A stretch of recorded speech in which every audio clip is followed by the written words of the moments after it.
In his book, The Mode of Existence of Technical Objects, Gilbert Simondon proposes a distinction between mechanology, or the study of individual technical objects, and organology, or the study of constitutive elements of technical objects, the constitutive elements functioning like organs in a biological body. Extending the range of mechanology and organology to include social machines as part of a general techniques, I offer this study as a contribution to organology, the organ in question being something I wish to call corporate movement. In more Deleuze-Guattarian terms, corporate movement is a machinic component whose function varies according to the assemblage within which it is engaged. My attention will be restricted largely to corporate movement's relationship to territory and war. Corporate movement is my label for what William H. McNeill has referred to as keeping together in time, the subject of his fascinating 1995 book, Keeping Together in Time, Dance and Drill in Human History. The inspiration for McNeill's book, he tells us, came from his basic training during World War II in the deserts of West Texas. He and his fellow trainees spent countless hours marching in formation, and initially he viewed this as a hopeless waste of time, since such marching would be useless in battle. He found, however, that over time he began to enjoy the marching, feeling a certain elation and a liberation of self. He also noticed the emergence among his unit of a definite esprit de corps, primarily fashioned, he felt, via the practice of marching, during which the individual's personal identity tended to dissipate and become absorbed within a collective whole. After the war, this led him to speculations about the function of keeping together in time, and eventually to the conclusion that the synchronized, regular corporeal movement of collectivities has played a central role in the formation of human societies in areas as diverse as dance, work, religion, war, and politics. From the perspective of ethology and evolutionary biology, corporate movement clearly has a bearing on territoriality and aggressivity. In Plateau 11 of 1,000 Plateaus, Deleuze and Guattari analyzed territoriality via the concept of the rituel, or the refrain, noting that various territorial species establish territory via the extraction from a given milieu of a quality that constitutes a proprium, or a possession. In one of their rare references to dance, Deleuze and Guattari offer, as an example of the constitutive quale and proprium of a territory, the dance of the stickleback fish. I don't know if you've seen this diagram or not. It's really cool, but I'll say a little bit about it. Its zigzag movement, you can see it exaggerated on your right, they note, quote, is a motif in which the zig is tied to an aggressive drive toward the partner and the zag to a sexual drive towards the nest. What would otherwise be uncoded motion, that is mere locomotion, is stylized and coded, such that the zig and zag become a quale. And that quale signals a proprium, that is, this is mine. As Deleuze and Guattari observe, ethologists do not formally classify such behavior as dance. They do refer to the stickleback dance, but then they pretty soon refer instead to what they call ritualization. The specific changes that can take place in an organism during ritualization include changes in function, motivation, threshold values, and components of orientation, as well as stylized and exaggeration and simplification of gestures, and the development of conspicuous body structures, ornamental plumes, enlarged claws, and so on. Clearly, each of these ritual changes may be characterized as a deterritorialization of a milieu function that then may be re-territorialized as a component of a territorial assemblage. Ritualization is often, though not always, associated with territory. But ritual sequences among non-humans never involve group synchronization of movements. Territoriality need not be restricted to individuals or mating couples. And this is something that Deleuze and Guattari don't note. Not that they didn't know about it, it's just they don't mention it. For, and I'm now quoting my favorite guy for a name, Irenaeus Eibusfeld. I was thinking of the poor little baby, Irenaeus Eibusfeld. Okay, at any rate, he's written a book on ethology that Deleuze and Guattari quote, and here's what he says. For many animals live in larger units, packs, herds, or clans that occupy an area they defend against conspecifics from different groups, such as wolves, hamadryas, baboons, and rats. Okay? And Deleuze and Guattari mostly talk about those birds, with their little individual territory. But this is whole groups, wolf packs, things like that.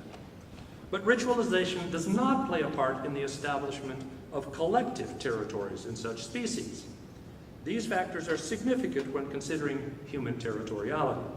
First, humans alone among primates, and perhaps among all species, we could debate that, engage in what I am calling corporate movement. And specifically, that form of corporate movement we designate as dance. One might include such emergent phenomena as the synchronization of fireflies, the schooling of fish, or the V-formation of geese as instances of corporate movement, but I would argue that they are not sufficiently deterritorialized corporeal functions to deserve categorization of dance. Note I've avoided the question of intentionality. But, second, humans alone use corporate movement as a means of establishing territory, and that's where we get the idea of ritualization establishing group territory. Many evolutionary biologists view human dance and song as central components in the creation of social cohesion, the establishment of territorial boundaries, and the formation of territorial alliances. Specialists in human ethology have confirmed McNeill's hypotheses that dancing induces altered states of consciousness, including trance states and euphoria, and that group dancing facilitates social bonding. The evolutionary biologists Hagen and Bryant have proposed that group dancing serves primarily as a signal of group cohesion to other groups, noting that humans alone among primates form associations of groups with other groups. They contend that in establishing territories, groups form intergroup alliances in order to subjugate or expel outsiders. The stability and cohesiveness of a given group are signaled to other groups through dance, since highly synchronized movements and a large repertoire of dances can only be achieved through long-term cooperative relationships. And the example they give is, here's a valley, Group A, Group B in the valley. Along comes Group C. And Group A and Group B have been fighting away. Group C looks to see which one of those, A or B, to ally with. And he says one way to test the social cohesiveness of the group is to see how synchronized their dance is and how many dances they have. Because after all, you could learn one dance, right? Be synchronized, but have been together only for, 20 minutes. But if you have 200 dances and you're performing them with great precision, that would signal that this is a cohesive unit, and hence you would decide to ally with Group A, the better dancers, than the Group B. I don't know, I think it's kind of an interesting idea. Okay, so hence groups may assess the relative advantages of allying with prospective territorial partners via the quality of the prospective partners' group dance performances.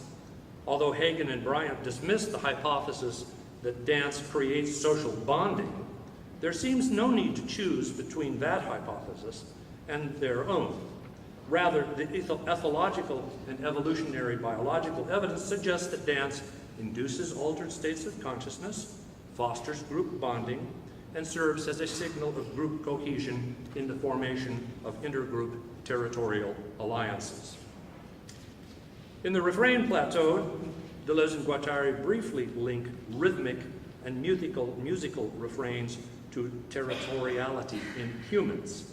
They cite Joseph Sanson's remarks about the ancient Greek nomes, which in Samson's words were, he says, melodic formulas to which the Greeks attributed a representative character.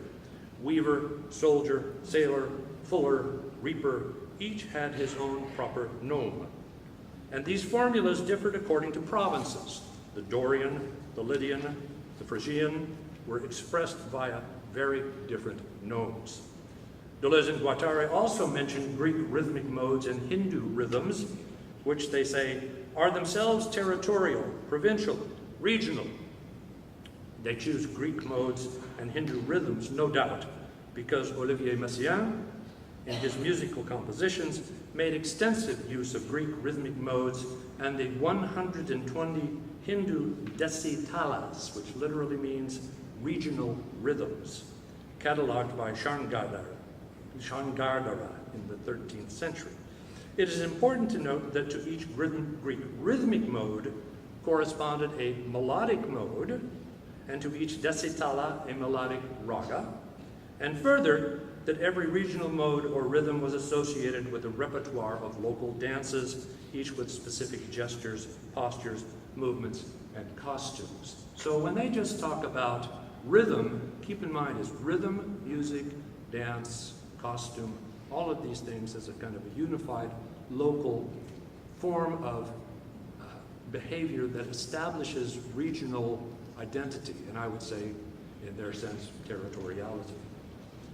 Kurt Sachs and other historians of dance have argued that collective or choral dance is the most ancient type of dance, and that the oldest form of the choral dance is the circle. Sachs cites myths and practices from around the world that associate the dance circle with a central tree or fire or empty fire pit, that center serving as the primary point of orientation for the circle. The central tree, fire, or hole generally has a sacred significance as a symbol of cosmic life forces and procreative origins. This configuration of central point and surrounding circle recalls the first two moments of Deleuze and Guattari's territorial ritournelle, a point of order in the midst of chaos and a circle around that uncertain and fragile center whose function is, they say, to organize a limited space. Given that the central point is also a sacred tree, hearth, or originary opening, we may find in this center the third moment of the refrain, the line of flight that allows a territory, quote, to join with the world or meld with it, end quote. As Deleuze and Guattari observe, and this is a long quote of theirs, intense center is simultaneously inside the territory and outside several territories that converge on it at the end of an immense pilgrimage, hence the ambiguities of the natal. Inside or out, the territory is linked in this intense center, which is like the unknown homeland, terrestrial source of all forces, friendly and hostile, where everything is decided. That's the end of the quote. Such an association of the center with the line of flight resonates with the widespread function of the circle center as the space in which the shaman, the healer, the dervish, or the Dionysian reveler improvises highly deterritorialized movements within the less deterritorialized surround of the synchronized collective dance. In traditional societies, collective dances may be related to various activities: religious ceremonies, rites of passage, planting, harvest, war, and so on. But no hard and fast distinction separates these activities from one another, and all include a territorial component. Perhaps that territorial dimension is most evident in war dances. In Keeping Together in Time, McNeill surveys traditional cultures from Asia, the Pacific, Australia, Europe, Africa, and the Americas, and finds war dances everywhere. Dances before battle, victory dances after, dances in commemoration of ancestral warriors, totemic dances solidifying warrior group identity, and so on. Keeping Together in Time, McNeill argues, builds collective resolve, fervor, and valor, It reinforces shared accomplishments.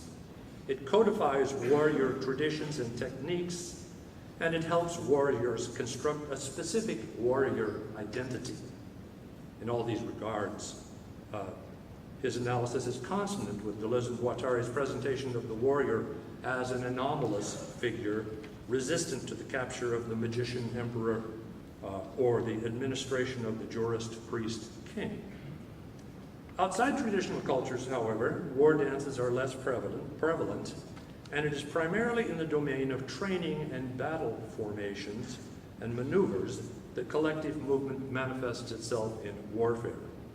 One might say that the rhythmic elements of dance, along with its psychosocial components of group bonding, are dissociated from song, dance, and the social machine of traditional societies, and incorporated within new social machines specific to an emergent, separate realm of military activity. In other words, we're getting a differentiation of the military from these other integrated social functions.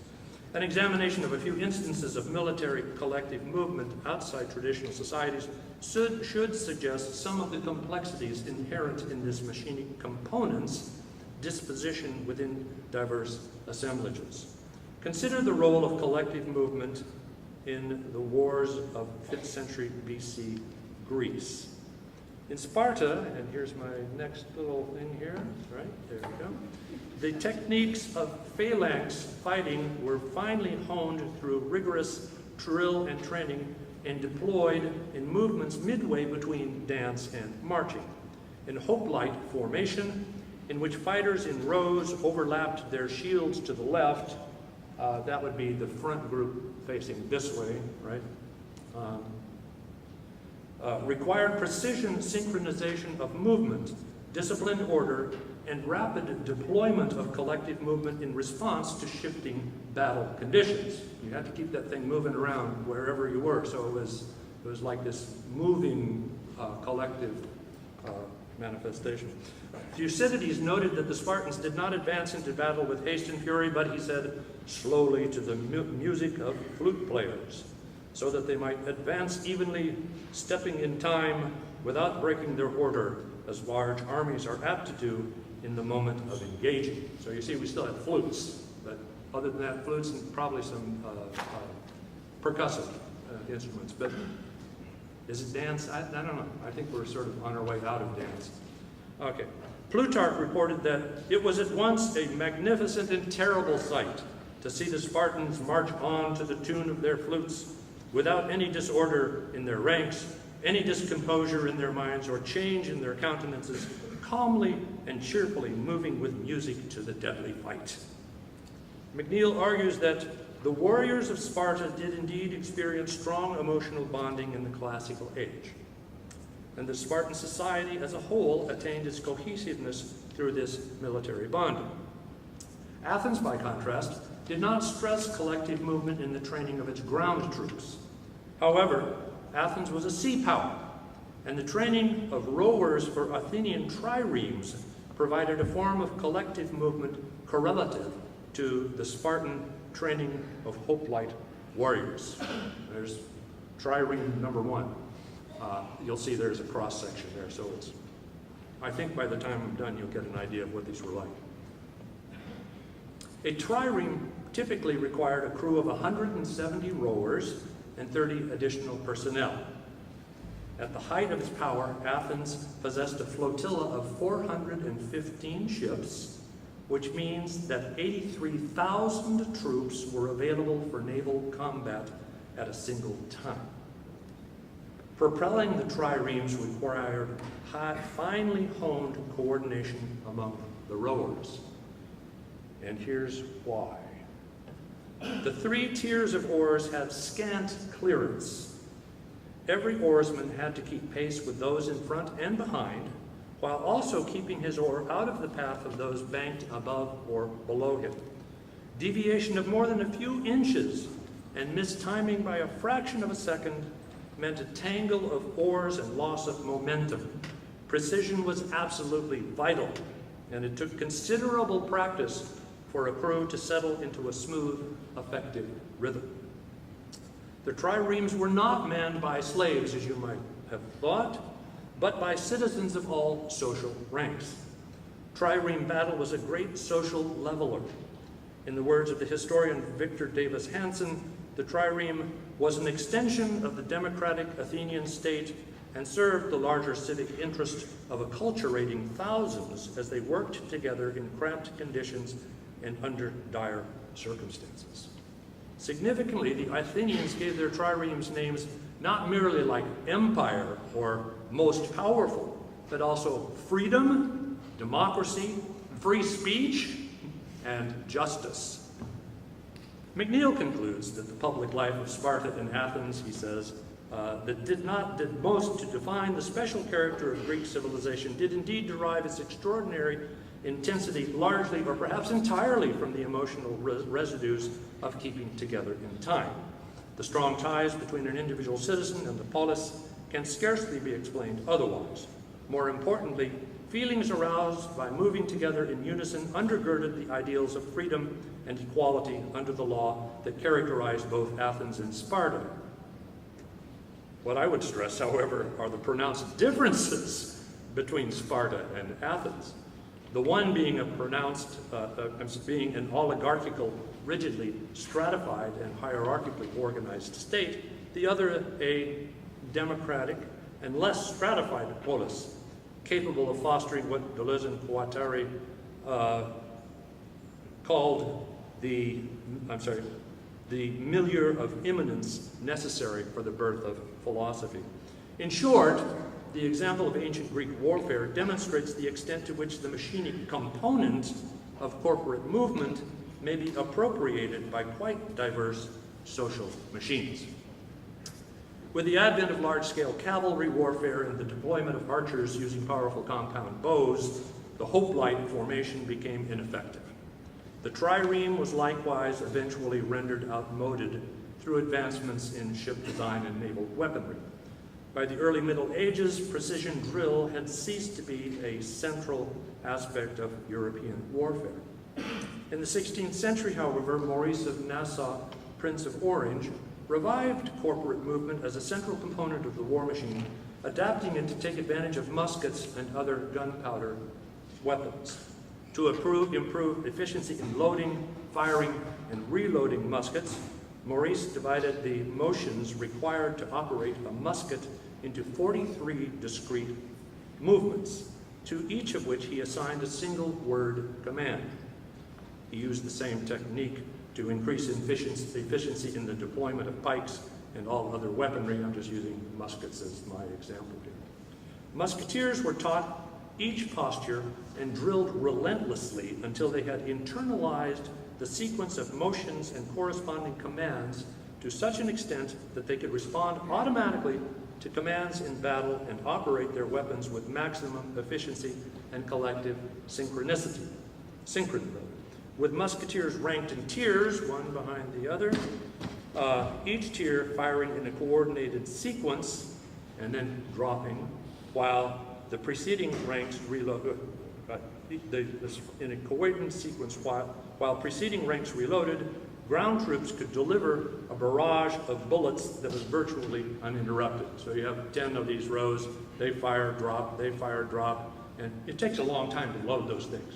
But by the time the 10th shot goes off, round one's ready, and it's, they completely revolutionized the battlefield in the 16th century. You probably know something about this stuff from Foucault and Discipline and Punishment, the micropolitics of the, but that's just a later version of Maurice of Nassau's innovation. Maurice commissioned the artist Jacob de Gain to illustrate each posture and relevant command, and then published these. Let's see, get this thing working again. Okay. Every once in a while I have trouble with my neat little machine here. Okay, there. All right. And here, that's one of the plates from Maurice of Nassau. I couldn't find a sequence, uninterrupted sequence of a whole bunch of them.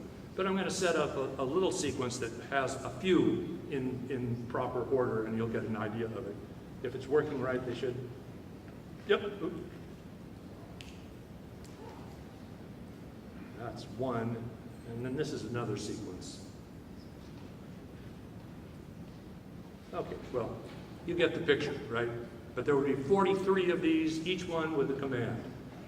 And these were all published, which means that this spread all over Europe. And Maurice was not a real, he was, I guess, a generous man or something, but he also had his personal reasons. Because by creating visual representations of the postures of warfare, Maurice was able to disseminate a standard training regimen to multiple drill instructors, whether literate or illiterate, who could then fashion troops into internally synchronous units that could be combined into a large-scale synchronous army of vast dimensions. Camp life in armies before Maurice's innovations had been largely unregulated and unruly, but with his innovations, camp life was transformed. Soldiers devoting their on-duty days entirely to digging fortifications and practicing the collective military movements of firing weapons, marching, assembling in formations, shifting formations, and so on. The collective training instilled an esprit de corps in a large population, and the all-consuming training of troops ensured that soldiers stayed within the camp and formed a separate social community. The rigorous discipline and training reshaped the bodies and psyches of new recruits, transforming individuals from diverse backgrounds into soldiers with a common identity. As McNeill notes, prolonged